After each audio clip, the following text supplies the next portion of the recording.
Hello YouTube family, welcome to my new blog. तर आज विचार करत होती कशाची डिश बनवू, भाजी बनवू। तर नंतर विचारायला घरी तर पनीर आहे, तर चला आज बनवूया बटर पनीर मसाला।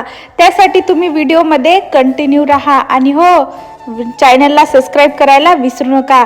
तर सगळ्यात आधी मी इथं घेतलेले आहे 2 टोमॅटो, 2 ऑनियन, थोडेसे काजू आणि 2-3 हिरव्या मिरच्या आणि याची फाइन पेस्ट मी बनवून घेतलेली आहे।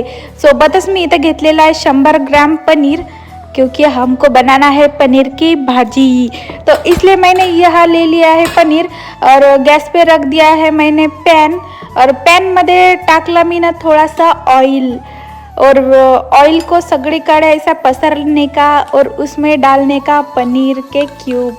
आणि हो, आज मी हिंदी प्लस मराठी बोलते कारण आज थोडा मूड हॅपी आहे। तो कशामुळे आहे तो मी तुम्हाला नंतर सांगणारच आहे।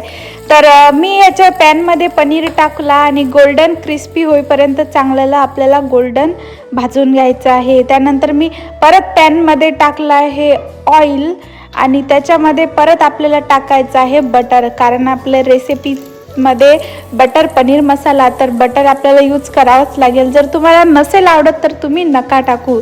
त्यानंतर मी याच्यामध्ये टाकलेली आहे जिंजर गार्लिक पेस्ट, क्योंकि जिंजर बनेगा मिंजर। आणि हे लाईन काही समजली नाही तुम्हाला आणि मला पण तसंच बोलून टाकलं। त्यानंतर मी याच्यामध्ये टाकलेला आहे 1 ऑनियन बारीक चिरून आणि तो आपल्याला गोल्डन होईपर्यंत चांगला असा भाजून घ्यायचा आहे। त्यानंतर मी इथं घेतलेला आहे सुहानाचा बटर पनीर मसाला आणि याच्यामध्ये ऑलरेडी रेडी टू यूज आपल्याला अशी ग्रेव्ही मिळून जाते। ते फक्त आपल्याला पाणी टाकून त्याची पेस्ट बनवून घ्यायची असते। तर ते मी एका वाटीमध्ये पेस्ट बनवून घेतली। त्यानंतर आपला फाईन केलेलं जे बॅटर होतं मिक्सरमध्ये ते टाकलं। त्यानंतर आपल्याला याच्यामध्ये धनिया पावडर, हळद आणि गरम मसाला आणि आपल्याला याच्यामध्ये टाकायचं आहे तिखट। जर तुम्हाला तिखट नसेल आवडत तर तुम्ही कमी प्रमाणात टाका। मला जास्त तिखट भाज्या आवडतात, त्यामुळे मी इथं 5 चम्मच टाकलेला आहे लाल तिखट। आणि त्यानंतर मी टाकलेला आहे सुहानाची रेडी टू यूज वाली आपली ग्रेव्हीची पेस्ट। आणि हो, मीठ टाकायला विसरू नका, नाही तर भाजीची मज्जाच नाही येईल बरं का।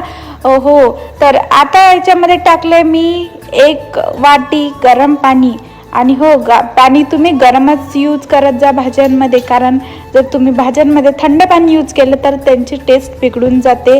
तर कधी पण तुम्ही जर भाजी कोणतीही बनवत असाल तर त्याच्यामध्ये जर पाणी ॲड करायचं असेल तर गरमच करत जा। त्यानंतर आपली इथं